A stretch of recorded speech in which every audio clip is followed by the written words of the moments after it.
Поштувани, добар ден, ги следите вестите на Канал 8. Студентите од Архитектонскиот факултет во Скопје одржаа јавна презентација на своите стратегии за просторен развој на Кочани. Активноста е дел од соработката што локалната самоуправа ја воспостави со оваа високошколска установа уште минатата година. Стотина студенти од Архитектонскиот факултет при Универзитетот Свети Кирил и Методи од Скопје изработија 11 стратегии и визии за просторен развој на Кочани, како и 31 проект за урбанистичко обликување на конкретни локации во градот.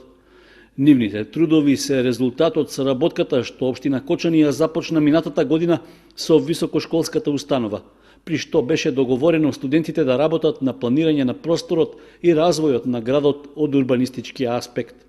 Се надеваме дека граѓаните ќе имаат шанса и да слушнат и да ја видат изложбата. Имаме и постери направени, така да поголемата јавност на Кочани ќе може да се запознае, а градоначалникот и нашите колеги се надевам ќе може да искористат нешто од тие свежи идеи. Градоначалникот Николчо Илиев изрази задоволство од соработката со Архитектонскиот факултет и истакна дека постои можност дел од стратегиите и визиите на студентите да бидат вклопени во идните просторни и урбанистички планови на градот. Очекувам нестрпливо да ги видам идеите, како тие го гледат идниот развој на Кочани и сметам дека добар дел од тие идеи нашите стручни луѓе, нашите од урбанизам со задоволство ќе ги преземат и со цел да допринесеме за едно поубаво урбано планирање и подобар развој на општина Кочани. Проектите на идните архитекти беа представени пред стручните служби за урбанизам и јавноста во Кочани, а истовремено презентацијата им беше испитна задача по предметот урбанистичко обликување 2. Најинтересен беше истражувачкиот дел кој што бараше од нас да продлабочено да бараме што е тоа што Кочани го поседува за разлика од другите градови не само во Република Македонија, туку и пошироко, и на кој начин тоа може да се искористи да Кочани биде качен на повисоки рамки и да даде свој придонес во кој начин може да се развива урбанизмот во иднина. Нашиот проект се базира конкретно на централно градско подрачје, кој што има огромен потенцијал за градот, но како и што сами знаете, не е потенцијалот доволно искористен. Самото централно градско подрачје го на еден начин ремоделираме како подрачје кое што дава можност за спортско, професионално или рекреативно обликување, да, со тоа што истото ќе може да се користи од страна на самите граѓани или од туристи кои што доаѓаат во Македонија, кои што се занимаваат со авантуристички туризам. И сето тоа ќе допринесе на самиот развој на градот, бидејќи ќе има бенефит и градот, и граѓаните, и приватниците, и општински институции кои што се занимаваат со уредување на самиот град. Студентите по архитектура работеа во неколку групи и секоја од нив изработи по 3 проекти, при што, освен стратегиите за просторен развој на централното градско подрачје на Кочани, опфатени беа и другите делови од градот. Во изработката на стратегиите за просторен развој на градот, освен студентите, беа вклучени и 5 нивни наставници, како и медиуми заинтересирани за оваа проблематика. Идеите и просторните планови преку своевидна изложба се представени и во фоајето на Центарот за култура Бели Мугли во Кочани. Локалната самоуправа на Кочани планира да земе долгорочен поволен заем во висина од околу 700.000 евра, за да асфалтира 11 улици во градот и во дел од селата. Се работи за кредит од програмата за подобрување на општинските услуги од Светска банка, зашто средствата ги распределува Министерството за финансии, а согласност треба да даде Советот на општината. Вкупно 11 улици, од кои 6 во градот и 5 во населените места во општината, планира да изгради и да асфалтира локалната самоуправа во наредниот период. Пресметките покажале дека за оваа намена ќе бидат неопходни близу 44 милиони денари, пари што би се обезбедиле со долгорочно позаемување од Министерството за финансии, а што ги дава Светска банка со програмата за подобрување на општинските услуги. Во општината веќе стигнала согласноста од Министерството, оти таа може да започне постапка за аплицирање за потребните средства од проектот МСИП-2, што се однесува токму на оваа намена. Добивањето на согласноста е резултат на финансиската стабилност и обезбедената кредитоспособност на кочанската локална самоуправа, што е постигнато со навременото враќање на ратите од кредитите, што беа позајмени во изминатите неколку години, а за што досега се отплатени вкупно 15 милиони и 800 илјади денари. Министерството за финансии ги распределува парите од МСИП-2 програмата според принципот прв дојден, прв услужен, поради што неопходно е постапката да заврши во што пократок период, односно навреме да се аплицира за добивање на парите. Сепак, за да се поднесе неопходната документација за земање на заемот, потребна е согласност од Советот на општината, поради што и точката за ова прашање ќе се најде на 22-та седница, закажана за среда 20 февруари. Според одредбите, одлуката на Советот важи само доколку договорот се склучи во фискалната година во која оваа одлука е донесена. Доколку општината земе заем по овој основ, сумата од околу 700.000 евра ќе се отплаќа во рок до 13 години, со вклучен грејс период до 3 години и каматна стапка еднаква на каматата што државата ја плаќа кон Светска банка. Ако согласно финансискиот капацитет на општината, одобрените средства од Министерството се во помал износ, тогаш разликата ќе биде финансирана од сопствени средства од основниот буџет на општината.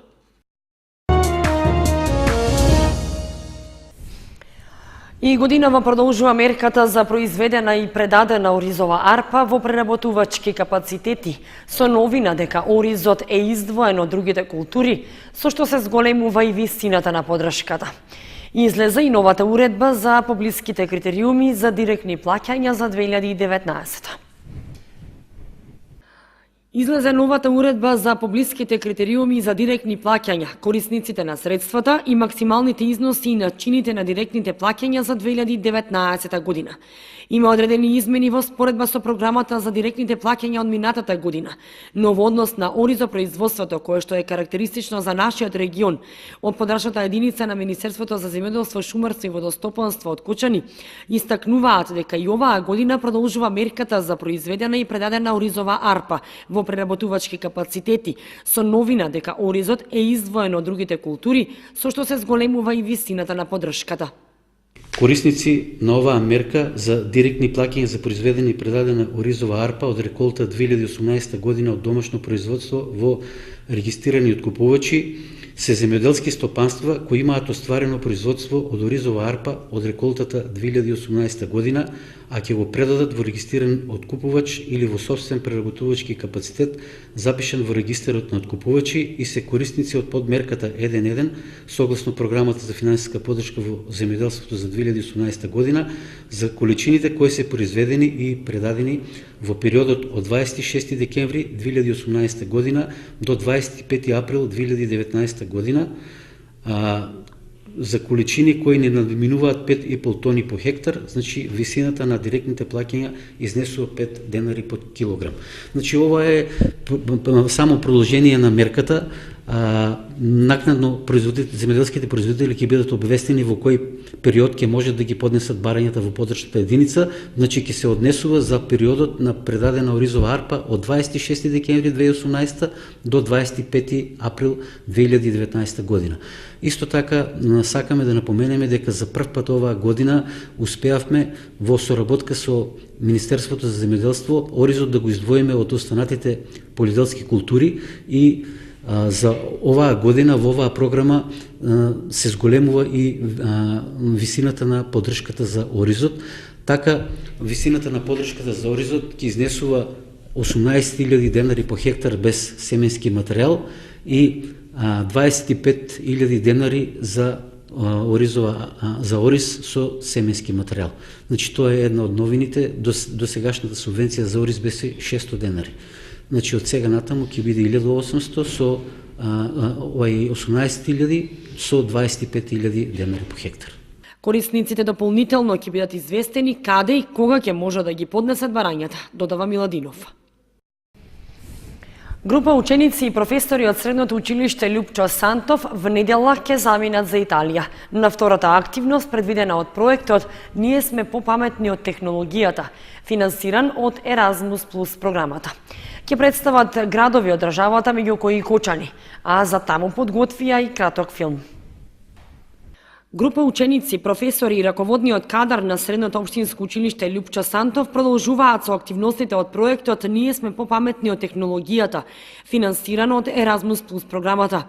По посетата на Република Турција, тие во недела заминуваат во Италија. Интензивно течат подготовките околу представувањето таму. Јас сум Ана Георгиевска, дел од тимот кој што е избран за мобилноста во Република Италија, Сицилија, во градот Патерно, од проектот Еразмус плюс "Ние сме попаметни од технологијата". Имавме за задача да направиме краток филм во кој што ја покажавме користењето на технологијата на тема "Ние сме попаметни од технологијата". И се надам дека ќе се покажеме во најдобро светло. Јас сум Андре Петров, дел од тимот што ќе патува во Патерно, Сицилија, од страна на Еразмус плюс програмата. Освен филмот, исто така имавме и задача да се направи видео презентација во врска со нашата држава, за нашиот главен град Скопје, за нашиот град Кочани, а исто така и за нашето училиште. Најдовме некои дрон снимки на интернет за да можевме да го снимаме тоа. Училиштето Лјупча Сантов, проектот "Ние сме попаметни од технологијата", го имплементира од септември минатата 2018 година и досега се представија во Турција. Во Италија ќе биде второто представување во областа стратешки партнерства за ученички размени. Проектот вклучува училишта од Турција, Норвешка, Италија, Романија, Македонија и Словачка. Овој проект ги опфаќа учениците, наставниците, училиштата, семејствата и заедницата кои користат технологија постојано во секојдневниот живот. Целта на проектот е да се искористат позитивните ефекти на технологијата во насока на подобрување на образовните процеси и се она што учениците го знаат од новите технологии да го применат во подобрување на нивните знаења и вештини и постигнување на подобри резултати во образовните процеси. Тимот од ученици кои што ќе патува веќе е формиран, учениците подготвуваа своји видеа, снимаа краток филм и презентации за државата, градот и за училиштето и сето тоа ќе биде презентирано во текот на тие 5 работни денови кои ќе се случуваат во наредната недела. Целите кои што треба да се постигнат се учениците да станат посигурни во основните вештини на ИКТ и на англискиот јазик, да стекнат сигурност и вештина во комуникацијата, да бидат повеќе заинтересирани за европскиот народ и за културите и да бидат свесни за важноста на добри манири во социјалните медиуми, стекнување на знаење користејќи повеќе сензорни органи, да учествуваат и да преземаат одговорност повеќе поради самодовербата од стекнувањето знаење, ја обликуваат својата иднина врз основа на нивната цел, да знаат што сакаат и да ја преземат контролата на својот живот. Во развојот на светот невозможно е да се игнорира напредокот во образованието без технологија, што ја има моќта да го обликува нашиот и општествен и индивидуален живот. Затоа и учениците се заинтересирани да научат други искуства за технологијата и да ги споделуваат нивните искуства со другите. Има одредени пречки при користењето на технологија во училниците. Прво, наставниците и учениците немаат доволно знаење за тоа како да се користи и не може да се направи прогрес во образованието. Затоа, велат учениците, веруваат дека благодарение на овој проект имаат можност да научат како да се заштитат од опасностите од интернет и како да ги користат на добар начин при користење на социјалните медиуми и можат да се фокусираат на начинот на кој секоја земја управува со цел да се избегне технологијата да се претвори во катастрофална алатка.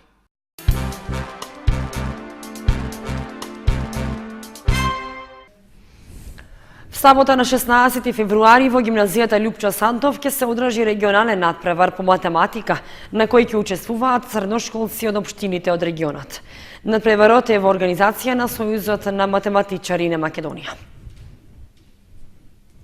Средното општинско училиште Лјупча Сантов в сабота на 16 февруари ќе биде домаќин на регионалниот надпревар по математика за учениците од средните училишта. На надпреварот ќе учествуваат ученици од општините Кочани, Струмица, Радови, Штип, Пробиштип, Македонска Каменица, Виница, Пехчево, Делчево и Берово, информираше директорот Игор Христов.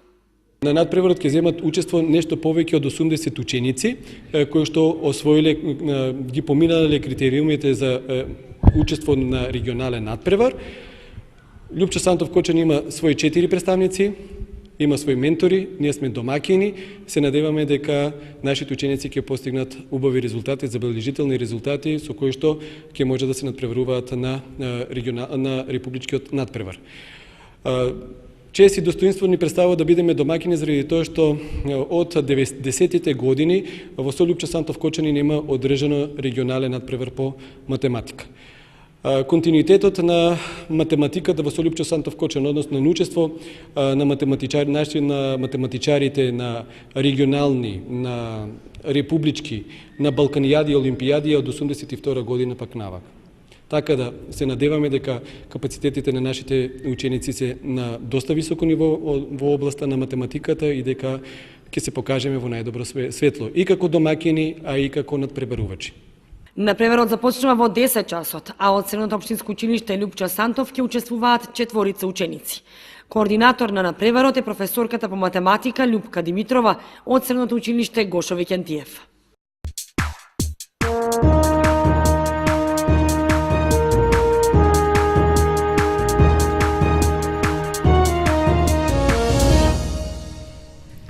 Следува информацијата од спортот. Викендов ќе се одигра 15-тото коло во втората кошаркарска лига, при што Баскет Дино ќе биде домакин на тимот на Куманово 2019. По трите порази во низа, овој надпревар ќе биде можност конечно да ја прекинат серијата и да освојат нови бодови за излегување од критичната зона на табелата. Кошаркарите Викендов ќе ги продолжат надпреварите во рамки на 15-тото коло од првенството на втората кошаркарска лига на Македонија. Екипата на Баскет Дино ќе биде домакин на второлигашот Куманово 2009. Екипата на Баскет Дино ќе биде домакин на второлигашот Куманово 2009. Тим кој во досегашните 14 кола имаше скромни постигнувања. Токму затоа ова е шанса за нашите кошаркари да покажат добра игра и да извојуваат победа, со што ќе ја прекинат серијата од 3 порази во низа, што ја започнаа уште на крајот од првиот дел на првенството. Без разлика што кумановчани се реално послаб противник, екипата на Баскет Дино ќе мора максимално борбено во нападот и цврсто во одбраната да им се спротивстави, за да не дозволи непријатно изненадување и да ги задржи бодовите. Особено што во претходното коло Кочанскиот второлигаш доживеа пораз против еден од директните конкуренти на табелата, тимот на Спарта, со која се изедначи со бројот на бодовите. Со досегашните 15 бода, нашиот кошаркарски второлигаш е на 7-то место, но разликата меѓу него и последната крива паланка изнесува само 4 бода. Надпреварот против Куманово е закажан за сабота со почеток од 16 часот во салата кај гимназијата во Кочани.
Почитувани, тоа беше се што ви подготвивме за ова издание на вестите на Канал 8. Ви посакуваме пријатен викенд. Довидување.